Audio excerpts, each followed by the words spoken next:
Super. Chicken குழம்பு gravy ready. சின்ன குழந்தைங்களுக்கு கூட சாப்பிட கொடுக்கலாம். காரம் வந்து அந்த அளவுக்கு இருக்காது. எல்லோருக்கும் வணக்கம். இன்றைக்கி சிக்கன் கிரேவி கடையில் வைக்கிற பவுடர் கரம் மசாலா அதெல்லாம் இல்லாமல் வீட்டிலையே ரெடி பண்ணி செய்கிற, அதே சமயம் சீக்கிரமாக செய்கிற சிக்கன் கிரேவி பற்றி உங்கள்கிட்ட இப்போ சொல்ல. கடையில் விற்கிற மசாலா பவுடர் வேறு கலர் ஐட்டம் எதுவும் இல்லாமல் வீட்டிலையே நம்ம வீட்டிலே இருக்கிற எளிமையான பொருளை வச்சு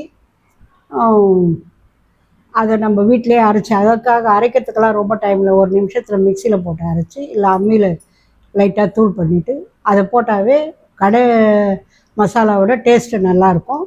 தேவையான பொருட்களை சொல்ல போகிறேன். 1 கிலோ சிக்கன் கழுவி சுத்தம் செஞ்சது.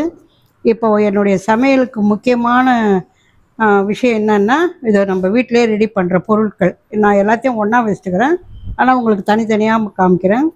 பட்டை, லவங்கம், ஏலக்காய், சோம்பு, சீரகம் எல்லாம் கொஞ்சம் கொஞ்சம் அரை ஸ்பூன் கணக்கு. பச்சை மிளகா பெருசாக இருந்தால் 2, இது சின்ன மிளகான்றதுனால கொஞ்சம் வச்சுக்கிறேன்.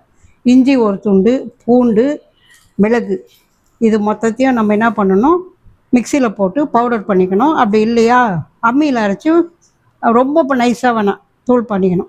அடுத்து வெங்காயம் வந்து அரிஞ்சிட்டு சும்மா ஒரு சுற்று லைட்டாக, ஏன்னா கிரேவி வந்து சேர்ந்து வரணும், அதுக்காக வெங்காயம். தக்காளியும் அதே மாதிரி தான். இப்போ இருக்கிற தக்காளி வந்து சீக்கிரம் குழையிறதில்ல, அதனால் ஒரு சுற்று. ஆயில் 3 ஸ்பூனு, லெமன் ஒரு அரை ஸ்பூன். லெமன் எதுக்கு போடுறோன்னா இந்த சிக்கன் வந்து சீக்கிரம் ஜீரணம் ஆகிறதுக்கு. தயிர் 2 ஸ்பூன், இது வந்து கூடுதல் டேஸ்ட்டு கொடுக்கும். அதுக்கடுத்து மிளகாத்தூள் 4 ஸ்பூன் சின்ன ஸ்பூனில், மஞ்சள் தூள் அரை ஸ்பூனு, உப்பு 2 ஸ்பூன். தேங்காய் அந்த பின்பக்கம் கருப்பெல்லாம் எடுத்துகிட்டு க்ளீன் பண்ணி வச்சுக்கிறேன்.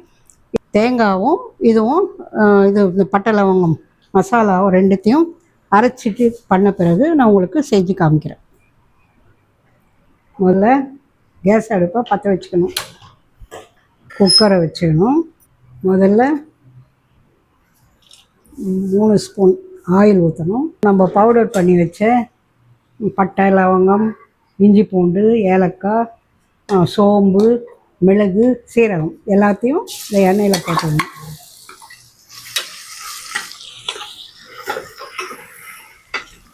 பச்சை வாசனை போகிற மாதிரி எண்ணெயிலே கொஞ்சம் ஃப்ரை பண்ணணும்.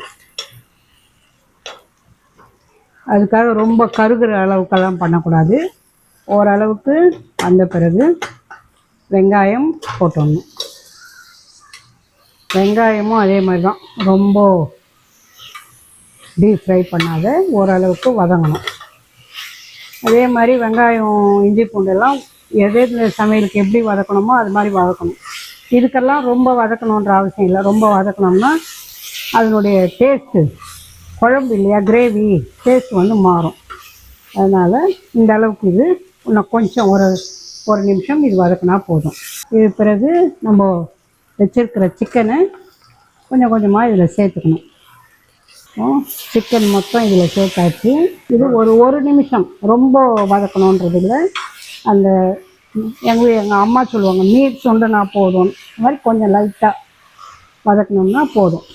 பிறகு நம்ம எடுத்து வச்சுருக்கிற மிளகாத்தூள் 4 ஸ்பூனு, உப்பு 2 ஸ்பூனு, மஞ்சள் தூள் ஒரு அரை ஸ்பூன், 3/4 ஸ்பூனு அது கூட வச்சுக்கோங்க. இது மொத்தம் தனித்தனியாக போடணுன்ற அவசியம் இல்லை, மொத்தம் ஒன்றா போட்டுடணும்.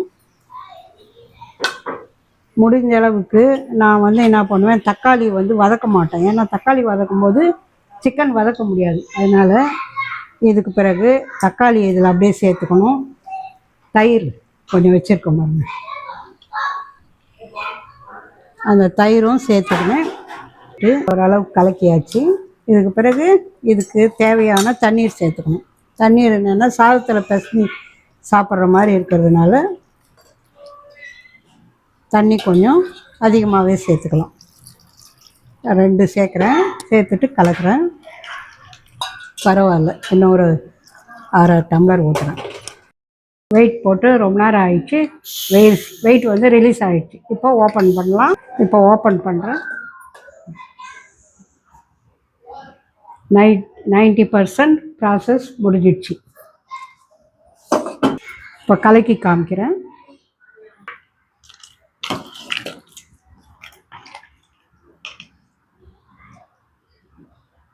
வெந்துடுச்சுங்க எல்லாம். இதுக்கு தேங்காய், இது வந்து இப்போ நான் செய்கிற குழம்பு வந்து சின்ன குழந்தைங்களுக்கு கூட சாப்பிட கொடுக்கலாம். காரம் வந்து அந்த அளவுக்கு இருக்காது. லெமன் சும்மா லைட்டாக ஜீரண சக்திக்கு. கொத்தமல்லி வாசனைக்கு, வாசனை டேஸ்ட்டு போட்டு இதெல்லாம் வந்து கடைசியாக போட்டால் தான் அதனுடைய மனம் நல்லாயிருக்கும், வாசனையும் நல்லாயிருக்கும். சூப்பர் சிக்கன் குழம்பு கிரேவி ரெடி. இந்த சிக்கன் கிரேவி தேங்காய் ஊற்றிக்கிறோம். அந்த கொதி வந்து ஒரே நிமிஷம் இறக்கிடணும், அவ்வளோதான். அந்த தேங்காய் கொஞ்சம் கொதிச்சாவே போதும். தேங்காய் போட்ட பிறகும் நிறைய கொதிக்க வச்சிங்கன்னா அது டேஸ்ட்டும் மாறிடும், எண்ணெய் வாசனை வரும். அதனால் இது எல்லாமே திட்டமாக இருக்குது. சிக்கனும் நல்லா வெந்துட்டுருக்கு. ஒரு நிமிஷம் கொதிச்சிடுச்சுங்க, இன்னும் ரொம்ப கொதிக்க வைக்கக்கூடாது. இறக்கிடுறேன். Chicken gravy ready.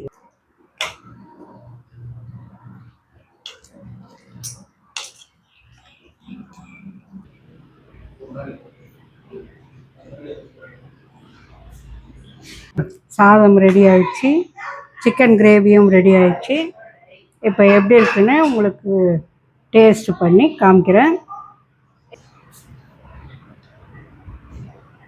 சிக்கன் வந்து சூப்பராக வெந்திருக்கு. எங்கள் பேரனுக்கு கொடுக்குறேன், எப்படி இருக்குது பாருங்கள். எப்படி பாருக்கு? சூப்பர்.